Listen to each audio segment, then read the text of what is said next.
Welcome to Flames of Freedom, a docudrama based on actual historical events. Brought to you by Lance Toland Entertainment. Episode 2, Exile. In the previous episode, Zipporah is telling the story to her grandson, Benjamin Jonas Phillips, of her father and mother, Diogo and Gracia Nunes, and how the Inquisition had incarcerated them for Judaizing in 1703. Whereas Diogo capitulated under torture, Gracia proved to be more resilient when confronted by the Inquisitor General. Don't you think it would be easier for both of us if you simply confessed? It will be painless. The weight of your sins will be lifted, and you can return to being a mother to your child. Need I remind you, you haven't seen him for 2 years. I wonder if he would even recognize you by now. My mother spat on his face. You can go to hell. You filthy Morena bitch! Tighten the ropes, and if you have to, tear her limbs off!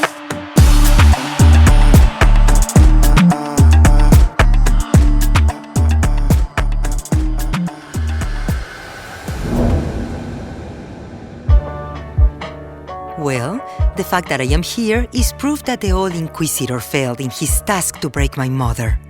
How did she survive that? As I said, she was an amazing woman, tough as nails. If it wasn't for my father interceding and begging her to say what they wanted to hear, she might never have given in, and I might never have been born. And Lucio Gama, who later took the name Shame Noah, might never have come into our lives. Who was he? My brother, even though he was not my parents' child, but definitely a member of our family. My parents adopted him after the auto da fe of 1706. The auto what? The auto da fe. It means act of faith. Did you ever read in your history books how the Romans would bring the Christians into the Colosseum and watch as vicious lions tore them apart? Yes, we studied it just last fall. Well, the auto da fe was something like that, just in modern times, in Lisbon. Jewish devils! Jewish devils! May your soul burn in hell! Worthless bitch! Burn the heretics! Kill the Jew lovers! ¡Filthy marranos! ¡Abajo! Burn the heretics! They built a large stadium in the center of town and marched religious prisoners through the streets, dressed in sackcloth, garments they called sanbenitos, yellow with red crosses if you were a heretic who was doing penance, like my mother. But if the sackcloth was black, painted with devils, dragons, and flames, you were considered an impenitent heretic and condemned to burn at the stake. That's what happened to Lucio Gama's parents on that fateful day, as they were chained to a post surrounded by a pyre of wood. The executioner fed the crowd's flames of hate as he held his torch to the faces of Lucio Gama's parents, who were bound there on the stake. Should I show mercy? Clearly they are guilty as charged. No mercy! No mercy! No mercy! No mercy! No mercy! No mercy! No mercy! The executioner looked at the priest seated in a special box reserved for royalty. The cleric nodded, and the executioner lowered his torch to ignite the flames. The crowd screamed with murderous rapture. Standing to the side was Lucio Gama, their son, barely 6 years old, with 2 priests holding him by his arms. He was screaming and crying, attempting to break free as his parents, with the flames licking at their feet, recited the Shema, our holiest of prayers, proclaiming the oneness of God before the flames engulfed them. Mama! Papa! Shema Yisrael, Adonai, Eloheinu, Adonai Echad. Hear, O Israel, the Lord is our God. The Lord is one. Hear, O Israel, the Lord is our God. The Lord is one. No! My mama! My papa! They burned his parents at the stake? Why? His father was a converso who married a mulatto woman whom he met on the island of Sao Tome, a Portuguese settlement off the western coast of Africa. They both rejected Jesus Christ as the Messiah and re-embraced Judaism, even speaking out against the Catholic Church. The Portuguese officials arrested them and brought them back to Lisbon, where they were tried by the Inquisition and convicted of heresy. How did Lucio Gama come to live with you? My father saw him that day, watching his parents murdered. He once told me it broke his heart. As the crowd dispersed at the end of the auto da fe, my father found Lucio alone, huddled in a corner of an alley, sobbing. He comforted him, then picked him up in his arms and walked slowly back to the square. My mother, Gracia, was waiting for him, exhausted but with a look of defiance in her eyes. They conferred quietly and, together, walked the streets until they arrived at their house. From that day on, no one questioned whether or not Lucio was a family member. I considered him my brother as much as any of my blood brothers were to me. So when they came home, what happened? I mean, you said they lost everything. Yes, nearly everything. Our home had been ransacked. The furniture was turned over and the cushions slid open. Medical books were strewn on the floor. My father picked up one of the books with half of the pages ripped out. We're ruined. How are we ever going to recover from this? We'll start over. We should be grateful we're still alive. Start over. With no patience. No practice. My reputation is destroyed. Start over. What are you thinking? There are 3 things they couldn't take from us: our faith, our minds, and our determination to survive. What should I do? Start by picking up these books and putting them back on the shelf. And don't forget, you are one of the brightest, most gifted doctors in Portugal. Your knowledge isn't in these books, it is in your head, and they haven't taken that from you. Trust me, patients will return and seek you out because they will need your skills and what you alone know. You don't understand. I understand that if you are not strong, we will not survive this, Diogo. And those Catholic bastards, they will have won. My father, Diogo, faced her, took a deep breath, picked up a book, and put it back on the shelf. Did he ever get any more patients? Those early years were difficult, but my father's reputation had been restored by the time I was born. Many of the friars at a nearby monastery relied on him, which led to a fateful day as my father was poring over a medical text. Dr. Nunes, this was just delivered by courier. The servant handed him an envelope with a red wax seal. Thank you, Dorotea. My father examined the letter's red seal closely. Instead of opening it, he got up, went to the parlor where my mother was knitting, and handed her the envelope. What is this? Look at the seal. The Inquisitor General? Yes. What business would he have with us? We're just getting back on our feet. We have been careful.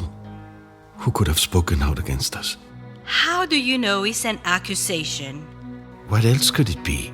They wouldn't be sending you a letter without an accusation. We'd both be in chains by now. Well, what then would he want with me? My mother handed the envelope back to my father. I suggest you open it and find out. He took the envelope, broke the seal, removed a folded letter, and read it before handing it to my mother.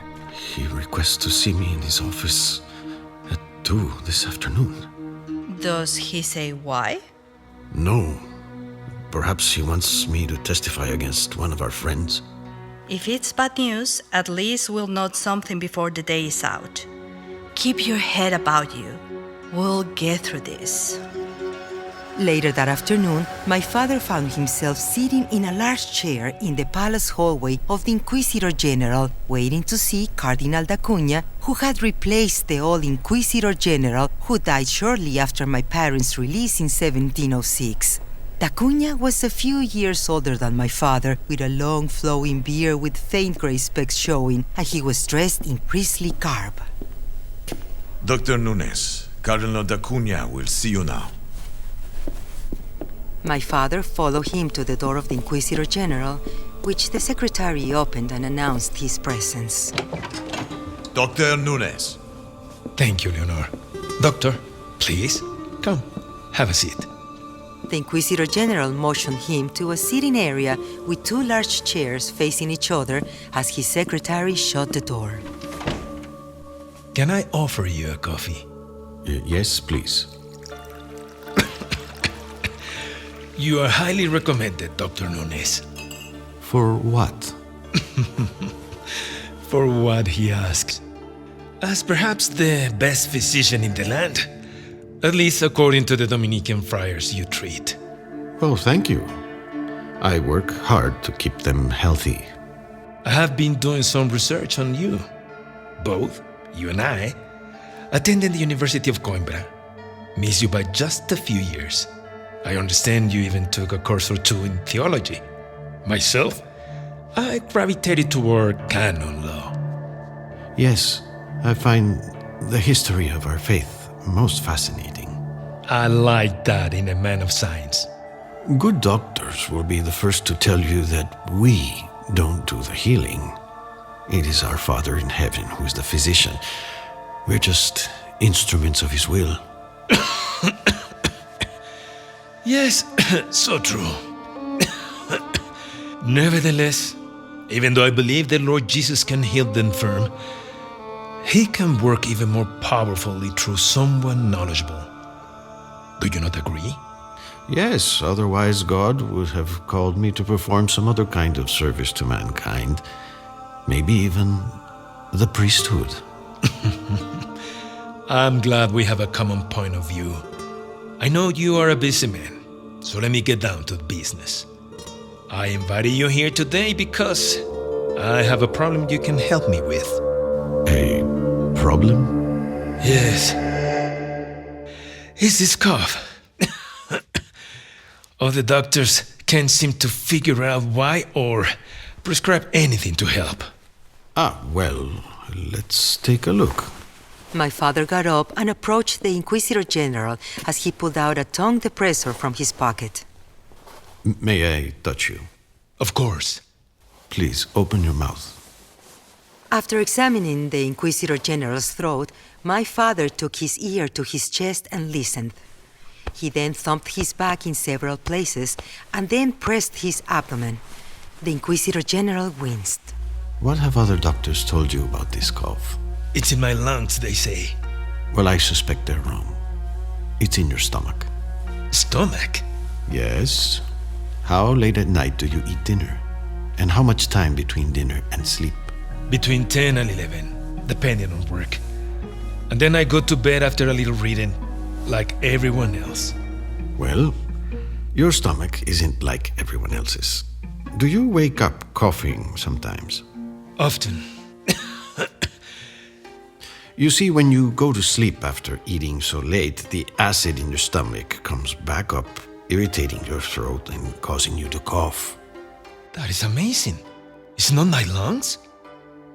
What do I do about it? You eat earlier for one, and let your food digest before sleep. I'll send over some herbs I want you to take 3 times a day with every meal. You should be doing much better within a week. If not, let me know. My father placed his hand reassuringly on the Inquisitor General's shoulder and gave him a light pat on the back. Now, I must return to my surgery if there's nothing else. I have a patient scheduled in a short while. Of course. You have been most helpful and generous with your time. Thank you. No, thank you for your trust. I suggest you make an appointment to come to the surgery in 4 weeks for a more thorough examination. At our age, it's good to have a full exam, once a year. I will do that. Good day. When my father returned home, my mother was picking flowers in the garden. He snuck up from behind, picked her up in his arms, and twirled her around. Diogo! What has gotten into you? Stop it! He did stop spinning her, but held her in his arms. You are the wisest woman I have ever known. And you are a liar. What happened with the Inquisitor General? Obviously, you haven't been arrested. No, what a paranoid fool I am. He wants me to be his doctor. He even thinks we have much in common because we study the same courses in university. You? A Converso Jew ministering to that monster? Have you lost your mind? Perhaps. But think of it. Being his doctor gives us greater leeway to help others, putting us above suspicion, does it not? True. But I don't like it all the same. Well, we don't have to like it. It's simply a marriage of convenience. So it is. But Diogo, don't ever forget, he's a dangerous man who is not to be trusted. Your father became the Inquisitor General's doctor? Oh, that's not all. The Inquisitor General was so happy with my father's care that he referred him to the king. We soon had princes and princesses coming to the house seeking his medical advice and often attending our parties and dinners. And you had been born by then? Oh, yes. I was the youngest. My 2 brothers and 2 sisters were much older, as was Lucio Gama. I'm not sure they were quite as impressed as I was seeing all these royals traipsing throughout the house. It seemed like a fairy tale. Little did I know what a charade it was. Charade? Yes. While my father, by day, ministered to take the king and his court, by night, something of a more clandestine nature was unfolding in our home. I recall one night when, besides my father and mother, 3 couples arrived for tea after the servants had been sent packing for the weekend. Enrique de Castro and his wife Isabela, Joao da Costa Villarreal and his wife Rosa, and Manuel Rodriguez Arceidas de la Guardia and his wife Malaya. Is it safe? Yes, the servants have been given the weekend off. We are alone. Good. The Inquisitor General seems to be increasing his scrutiny of all of us. I have it on good authority he has been digging around in the records, identifying Conversos for investigation, especially those of us who have means. Malia and I have been talking. We want to leave. The sooner the better. We want to leave too, but we must be careful. Every time one of us manages to escape their clutches, they crack down on the rest of us brutally. Enrique, we have 3 children. Do you want them to grow up hiding like we have all these years? Of course not. Then, like Manuel and Malaya, I want to leave now. Not tomorrow or next month. Now. I am suffocating. An English postal ship is scheduled to depart at midnight tomorrow at the end of the high tide. I'm told they have room for just 8 people. Clearly, this time around, they can't accommodate all of you and your children. But there will be another ship, hopefully in a few weeks. The couples contemplated the implications of this news. Let me suggest we draw lots to see who departs tomorrow and who waits for their chance to leave. We don't have children. Malaya, you have 1. Isabella, 3. That's 8. You go and we'll wait. Are you sure? I agree with Rosa. Get your children out while you can. We'll take our chances and hopefully join you in London before the end of the year. Then it's decided. I'll let the harbor master know. Gracia will visit you tomorrow for tea with all the details. May your journey be a safe one. Your parents were like revolutionaries in the war against the British. Yes, something like that. All of us children were sworn to secrecy. It was all so exciting, but little did I realize the danger was always lurking in the shadows. No one could let their guard down. Did Manuel and Malia and Enrique and Isabella get away safely? Yes, they did. And the others? They too got away with my parents' help. And your parents were never caught? Not for a long time. They had so many friends in high places, no one would have ever suspected their complicity in smuggling people out of Portugal. In fact, my father used his relationship with the Inquisitor General to help others whose arrest was imminent. One day, the Inquisitor General was shown into the examining room by Lucio Gama, who was by then in his late teens and working as my father's assistant. Lucio, please give the Cardinal a robe. You can undress there behind the screen. The Inquisitor General removed his clothing behind a folding screen and returned to the examining room, robed. My father pointed to the table so he could proceed with his examination. Please lie on the table. Everything is going well? As well as can be expected given the apostasy of so many Conversos living amongst us. Diogo, you wouldn't believe what I have to deal with on a daily basis. Just the other day, I got information from a source that one of the king's most trusted advisors is a secret Jew. No. Yes. You know Juan Enriquez Alvarez? Yes. In passing at festivals and parties at the palace. A Jew? No. I tell you, Diogo, this job of forcing confessions from these people makes the acid in my stomach boil. Haven't I told you, you must be more careful. Delegate the interrogations to someone else. You're right. As always. What would I do without you? Just relax and put Juan Enriquez Alvarez out of your mind for now. You'll have plenty of time to consider what to do with him. Diogo, thank you for your wise counsel, my trusted friend. So what did he do, knowing that Juan Enriquez Alvarez was in trouble? That's where the story gets interesting. My mother acted as a go-between, inviting Alvarez's wife, Ileana, for tea. Ileana, have I ever suggested you and your family should consider a vacation on the Azores? In fact, I believe there's a ship leaving from the docks this evening. The Azores was, of course, a code to alert them they were in danger. As you know, my father had a secret relationship with a converso who ran the harbor and would pay off the captains of British postal ships. If all went well, by morning, they would be at sea, out of the reach of the Inquisition. It sounds dangerous. It was. Lucky for me, I was too young to realize just how precarious our existence in Lisbon was. But this went on for years, until Passover in 1726, when our world collapsed all around us, and we were all arrested and thrown into the Inquisitor's jail. There we were, shackled to the wall with manacles, my father and mother, all of my siblings, and my aunt and uncle. The guards entered the cell, untied Teresa, my older sister, and took her out, binding her wrists behind her back with a rope hanging from a pulley suspended from a beam. Slowly, they hoisted her up. There she hung, writhing and screaming in agony, with her feet dangling inches above the ground as we all watched in horror. Daddy! Daddy! Make them stop! Do something, Diogo. Please don't let this happen again. Stop it! Stop it! I'll confess, please. In the name of God, do not do this. You monsters! Take me to the Inquisitor General.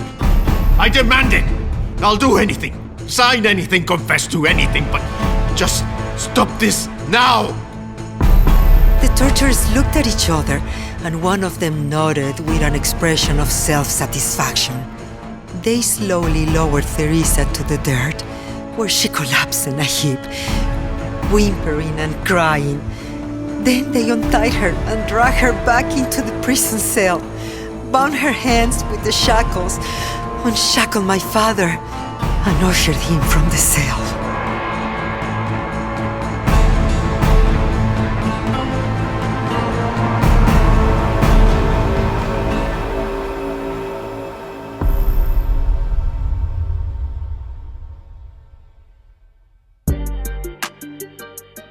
This is the conclusion of Episode 2 of Flames of Freedom.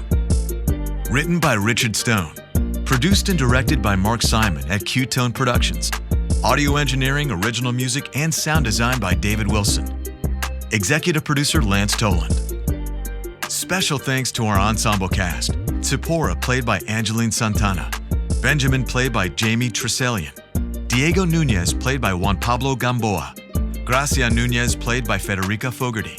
The Inquisitor General, played by Francois Clemenceau. And additional roles played by Brad Davidorf and Barry Stoltz. Thanks to Rabbi Saul Rubin, whose assistance throughout the development of this series was invaluable, and for their guidance and support of this project from its early inception. Special thanks to Rabbi Robert Haas of Congregation Mikveh Israel in Savannah, Georgia.